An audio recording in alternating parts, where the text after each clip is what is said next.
teman-teman, perkenalkan nama saya Eni Hartati Brutu dengan NIM B181139. Di sini saya akan menjelaskan mengenai tugas esai saya teknologi fermentasi yang diampu oleh dosen Dwi Nur Utami STPMSI. Saya mengambil judul esai yaitu yogurt. Pentingnya pangan sebagai pemenuhan gizi dan nutrisi masyarakat merupakan salah satu fungsi utamanya. Fungsi ketersediaan pangan bagi masyarakat merupakan fungsi primer atau utama. Dengan adanya pangan, masyarakat dapat hidup dengan sehat, beraktivitas untuk pemenuhan kebutuhan sehari-hari. Namun, jika tanpa pangan, masyarakat tidak dapat hidup secara sehat, beraktivitas normal, dan bekerja untuk pemenuhan kebutuhan hidup sehari-hari. Seiring dengan bertambahnya permintaan pangan, karena jumlah masyarakat yang terus-menerus meningkat, ketahanan pangan menjadi isu yang sangat banyak dibahas agar masyarakat bisa tetap hidup dan beraktivitas seperti biasa. Kemudian kita lanjut ke latar belakang. Yogurt seperti kita ketahui bahwasannya dia memiliki bahan baku susu, di mana susu merupakan salah satu bahan yang mudah mengalami kerusakan. Jadi kita harus mengolahnya dengan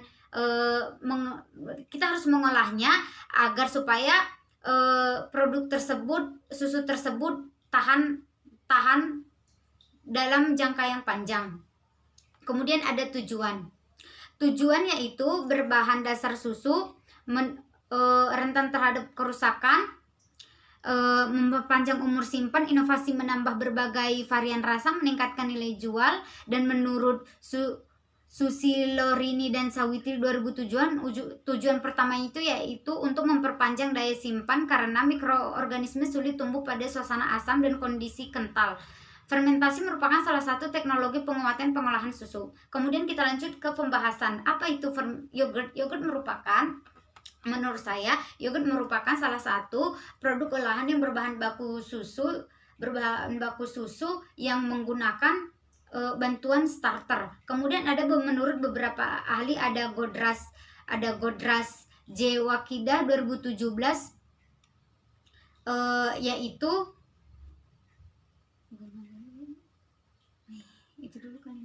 Godras J. Wakidah 2017, yogurt merupakan produk fermentasi yang melibatkan jasa mikroorganisme yaitu bakteri. Yogurt terbentuk dari bakteri baik bermanfaat bagi kesehatan seperti Lactobacillus bulgaricus dan Streptococcus thermophilus. Kemudian ada menurut Dwi A. Andang 2010 yaitu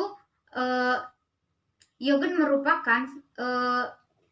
merupakan bahan pangan yang dibuat dengan susu nabati ataupun dengan susu kacang-kacangan. Sedangkan menurut Tamine dan Robinson 2007 yaitu yogurt adalah asam laktat sebagai hasil fermentasi dari karbohidrat, glukosa, dan laktosa yang terdapat pada susu oleh bakteri asam laktat seperti bakteri Streptococcus dan Lactobacillus.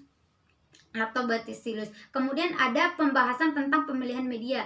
Pemilihan media ini harus kita pahami karena untuk menunjang kesuksesan dalam proses pembuatan yogurt. Yang pertama itu media harus dapat menghasilkan konsentrasi yang maksimal, kecepatan dalam fermentasi harus cepat, kemudian tingkat keberhasilan lebih besar dibandingkan dengan kegagalan, kemudian media harus memiliki konsisten, harus mudah diperoleh dan harganya terjangkau, dan meminimalkan masalah saat proses fermentasi. Kemudian kita lanjut pada proses pembuatannya. Yang pertama itu ada homogenisasi, pasteurisasi, pendinginan, inokulasi, dan terakhir ada faktor-faktor yang mempengaruhi fermentasi. Ada kondisi lingkungan, yang kedua suhu, ketiga agitasi, keempat konsentrasi oksigen terlarut, nutrisi, dan terakhir cemaran mikroba berupa bakteri patogen yang dapat mengganggu atau menghambat proses fermentasi.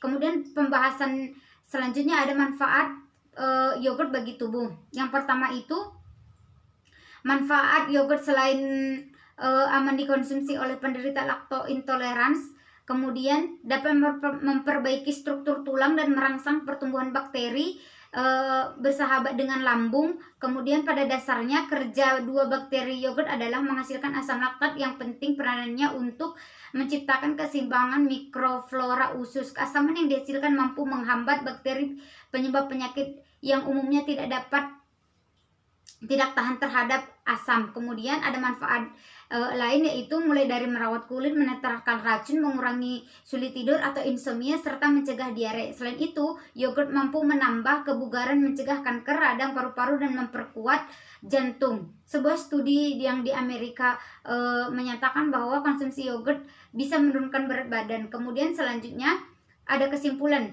Dapat disimpulkan dari riset saya itu bahwasanya produk yogurt memiliki bahan baku susu yang dibantu oleh bakteri Lactobacillus bulgaricus dan Streptococcus thermophilus, dan tujuannya itu yang pertama itu memperpanjang umur simpan, menambah varian produk, meningkatkan harga jual, dan proses pembuatan itu ada homogenisasi, pasteurisasi, pendinginan, inokulasi, dan inkubasi. Sekian dari saya yang bisa saya jelaskan tentang esai yang saya ambil topik yogurt. Kurang lebihnya saya mohon maaf. Assalamualaikum warahmatullahi wabarakatuh.